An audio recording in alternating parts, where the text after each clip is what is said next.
હું તમને એક સત્ય વસ્તુ અને સત્ય ઘટના કહું કે એક દિવસ આ સૃષ્ટિ કઈ રીતે ચાલે છે, કોણ ચલાવે છે અને કઈ રીતે બધું કાર્ય થઈ રહ્યું છે મને પણ જાણવાની ઈચ્છા થઈ. અને મને જાણે બધી જાણવાની ઈચ્છા થઈ એટલે મેં આ બધી રજૂઆત મેં મારા પિતાને બ્રહ્માજીને કહી કે પિતાજી, તમે આટલો બધો કાર્યભાર કઈ રીતે સંભાળી શકો છો? દેવો, દાનવો, માનવો, આનો વહીવટ, જનલોક, તપલોક, બહળલોક, આવા અલગ અલગ બધા લોકો, 7 લોકો, અતલ, વિતલ, સુતલ, આવા તલાતલ, રસાતલ, આ બધા પાતાળો, 7 પાતાળો અને 7 બ્રહ્માંડની અંદર આવેલા બીજા, આ બધો કાર્યભાર કઈ રીતે ચાલે છે મને કઈ સમજાતું જ નથી. એટલે આ બધું સંચાલન બ્રહ્મ પરમાત્મા કરે છે. આપણે કશું કરી શકતા જ નથી.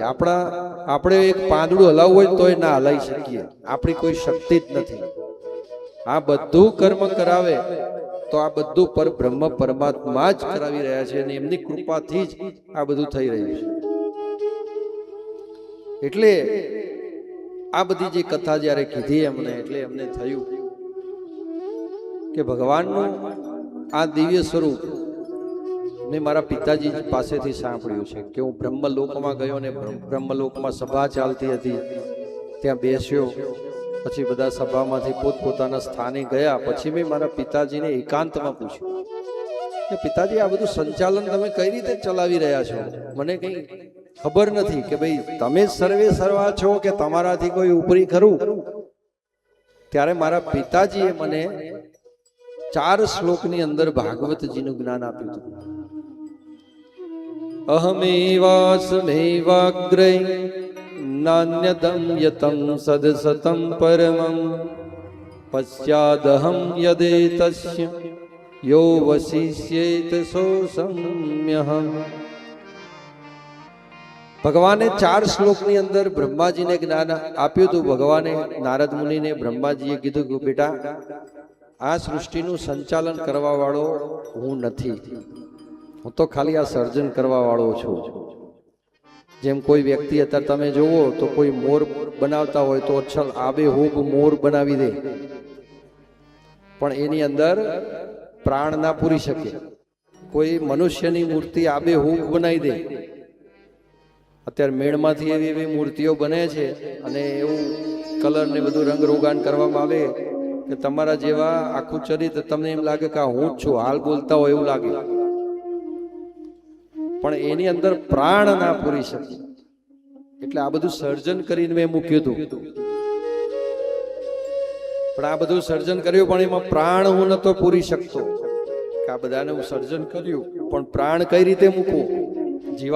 જીવ સજીવન કેવી રીતે કરવા? બધાને બનાવી તો દીધું મેં, પણ પરબ્રહ્મ પરમાત્મા ભગવાન શ્રી હરિ નારાયણનું ધ્યાન કર્યું ત્યારે એ ભગવાન શ્રી હરિ નારાયણનું પ્રાગટ્ય થયું.